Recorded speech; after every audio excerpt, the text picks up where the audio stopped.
Hello friends, कैसे हैं आप सब। आज की कहानी है ऐसी पत्नी मुझे नहीं चाहिए।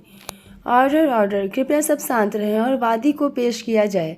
रामलाल जी ने संयुक्त परिवार के सामने अपनी धर्मपत्नी सीता देवी से कहा। जी माय लॉर्ड, अभी हाजिर करती हूँ, सीता देवी ने जज बने रामलाल जी से कहा। वादी पक्ष में रोहित बेटे को प्रस्तुत किया जाए, सीता देवी ने जोर से आवाज़ लगाते हुए कहा। सामने से रोहित आता हुआ जज रामलाल जी के सामने हाजिर हो गया। अब बताओ वादी पक्ष के वकील कि इनकी समस्या क्या है। जज ने कहा। वादी पक्ष के वकील ने कहा, जी माय लॉर्ड, वादी रोहित को अपनी प्रतिवादी पत्नी काजल से शिकायत है कि वो उसके हिसाब से नहीं रहती। कहने का मतलब उसे अब तलाक चाहिए, जिससे वह इस रिश्ते से बंधन मुक्त हो जाए। वकील बनी सीता देवी ने कहा, अच्छा तो ये बात है, तो जरा रोहित ये बताओ, क्या तुम्हारी पत्नी सुंदर नहीं। जज साहब ने कहा, जी ऐसा कुछ नहीं है, वह बहुत सुंदर है। रोहित ने कहा, तो क्या वह लूली लंगड़ी गूंगी बहरी है। जज साहब ने कहा, जी नहीं। तो क्या वह तुम्हारे घर में माता पिता की सेवा नहीं करती। जी ऐसा भी कुछ नहीं है। फिर शायद वह घर के काम ठीक से ढंग से नहीं करती होगी। नहीं, ऐसा भी नहीं है। तो बरखुदा तुम्हारा ध्यान नहीं रखती, जैसे चाय, दोनों वक्त का खाना, कपड़े, बच्चे, स्कूल, क्लासेस, घर, माँ बाप आदि की। जज साहब ने कहा। अब रोहित सोच में पड़ गया कि आखिर जज बने पिता को क्या जवाब दे। आइए पूरे मामले पर नजर डालते हैं। हुआ यूं कि रोहित और काजल की शादी को 7 साल होने को आए थे, लेकिन रोहित काजल से खुश नहीं था।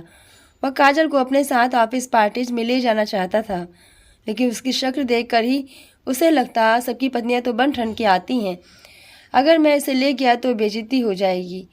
काजल बिल्कुल संवर कर नहीं रहती, सारे दिन घर परिवार और बच्चे ही इसकी ज़िंदगी हैं, और वह मन ही मन कुढ़ता जाता। उसने इस बारे में काजल से भी बात की। देखो काजल, तुम अपने पर भी ध्यान दिया करो। कैसी हो गई हो, कभी आईने में देखा है खुद को। रोहित ने काजल से कहा। रोहित घर के चक्कर में अपने लिए समय निकाल नहीं पाती। यह सब कहते हुए भी काजल के हाथ काम ही कर रहे थे। रोहित ने यह बात अपनी माँ सीता देवी को बताई कि अब मुझे ऐसी पत्नी साथ नहीं चाहिए, मुझे तलाक लेना है।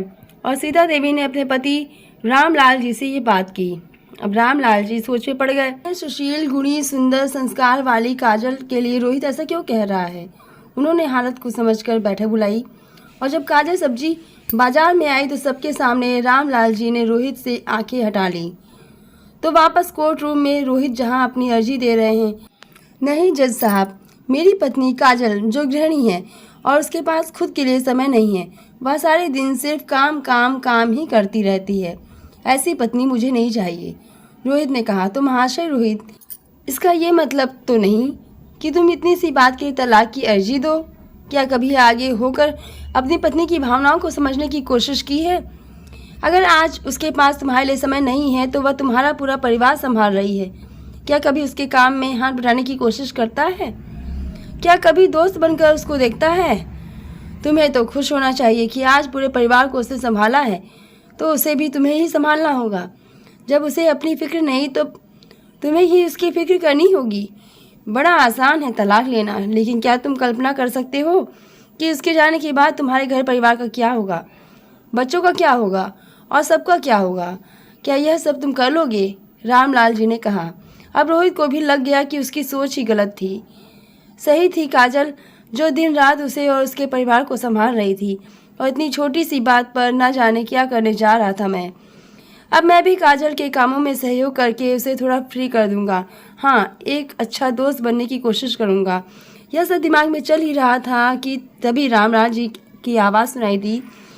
तो तुम्हें 2 दिन का समय दिया जाता है सोचने के लिए, फिर जो तुम्हारा फैसला होगा कोर्ट भी उस फैसले पर मोहर लगा देगी।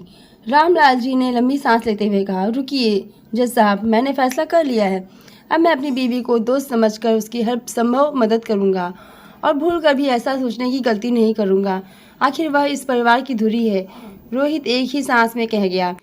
रामलाल जी और सीता देवी के चेहरे खुशी से दमक उठे। आखिर उन्होंने अपने बेटे रोहित की मनोदशा को सही मार्गदर्शन देकर गुमराह होने से बचा लिया। चलिए, तो अब इसी सकारात्मक फैसले के साथ कोर्ट मुलतवी की जाती है, रामलाल जी ने कहा, और सब जोर जोर से हंसने लगे। आज रोहित का मन शांत था कि वह एक गलत निर्णय लेने से बच गया। आखिर में मम्मी पापा ने सही मार्ग दिखाकर उसके भविष्य को नई दिशा दे दी। तो देखा दोस्तों, रोहित एक भूल करने जा रहा था, लेकिन घर में बड़े बुजुर्ग की सहायता से उसकी जिंदगी संवर गई। कहते हैं पेड़ पुराना हो जाए वह फल न दे सके, लेकिन छाया अवश्य देते हैं। इसलिए घर के बड़े बुजुर्ग भी उस पेड़ के समान हैं जो अपने अनुभव द्वारा हमें कई सीख दे जाते हैं।